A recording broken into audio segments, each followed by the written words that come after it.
Question में कहा है कि एक हॉर्स राइडर है, वो हाफ द डिस्टेंस यानी कि टोटल डिस्टेंस अगर हम 2D मान लें तो इसका दो पार्ट हो जाएगा। जो पहला वाला हाफ है अकॉर्डिंग टू द क्वेश्चन वो 5 मीटर पर सेकंड की स्पीड से कवर हो रहा है। दूसरा वाला जो हाफ है उसको कितनी स्पीड से कवर किया है सीधा सीधा नहीं बता रहे हैं, कह रहे हैं कि उसको कवर करने में मान लो कि टाइम कुछ लगा है, सपोज 2T। तो इस टाइम के दो पार्ट हो जाएंगे T एंड T। तो जो पहला हाफ टाइम है, रीडिंग करिए, ये travelled with remaining part of the distance 10 metre per second for half the time. तो यहाँ पर जो स्पीड है ये 10 मीटर पर सेकेंड है, और जो दूसरा टाइम है दैट इज़ T, वहाँ पर जो स्पीड है अकॉर्डिंग टू द क्वेश्चन वो 15 है।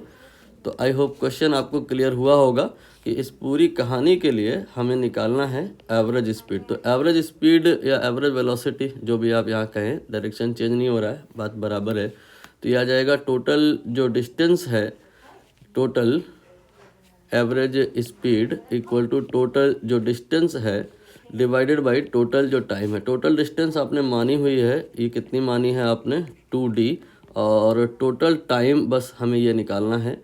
यहाँ पर तो टाइम आपने 2T माना है, यहाँ पे टाइम देख लो कितना होगा। यहाँ पर इस वाली जगह पे डिस्टेंस नोन है that is D and speed known है दैट इज़ 5। तो यहाँ पे टाइम आ जाएगा डिस्टेंस अपॉन स्पीड, इतने के बराबर का टाइम यहाँ पे लगेगा। ठीक है, यहाँ पे जो अगला डी मीटर है वो 2T सेकंड में कवर हुआ है। तो जो इसके दो पार्ट हुए हैं T सेकंड, ये 10 मीटर पर सेकंड से कवर हुआ है। तो यहाँ डिस्टेंस कितना हो जाएगा, यहाँ पर डिस्टेंस हो जाएगा speed multiplied by time that is 10T metre, और यहाँ पे हो जाएगा ये 15T मीटर। तो टोटल डिस्टेंस यहाँ पे कितनी कवर हो गई, दोनों को जोड़ दो तो ये आ जाएगा 25T मीटर, और इसी को आपने यहाँ पे D माना है तो आप इसे D से इक्वेट करा सकते हैं। तो 25T यहाँ पे D के बराबर आ गया। अगेन आप इसी फार्मूले पे आइए जहाँ पे एवरेज स्पीड निकालना था, total distance divide by total time. तो टोटल टाइम यहाँ पे लगा है D/5, और इधर जो लगा है वो है 2T। तो आंसर आ गया है, बस आप यहाँ पे चीज़ों को सिंप्लीफाई करिए। यहाँ पर सिंप्लीफाई करने के लिए 25T इक्वल टू D इसे यूज़ करना पड़ेगा। तो D की जगह पे आप 25T ले सकते हैं, 25T, एंड देन इसके बाद में D/5 की जगह 25T लिया जाएगा। यहाँ पे इसके बाद डिवाइड बाई 5 होगा, फिर 2T होगा।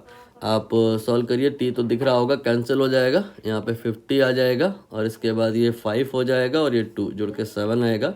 यही इस क्वेश्चन का मीन स्पीड है, एवरेज स्पीड है। अकॉर्डिंग टू क्वेश्चन इसे x/7 से इक्वेट करना है। जब आप इसे x/7 से इक्वेट करेंगे तो x की वैल्यू समझ आएगी, दैट विल बी 50। इस क्वेश्चन को करने का एक मेथड 2 भी है जिसका हम डिस्कशन अभी नहीं कर रहे हैं। इनफैक्ट कुछ लोग उस पर ज़्यादा कंफर्टेबल होते हैं, लेकिन मेमोरी अगर कमज़ोर होती है तो फिर बेसिक अप्लाई करना आप लोग पसंद करते हैं। मैंने यहाँ पर बेसिक की हेल्प से किया है।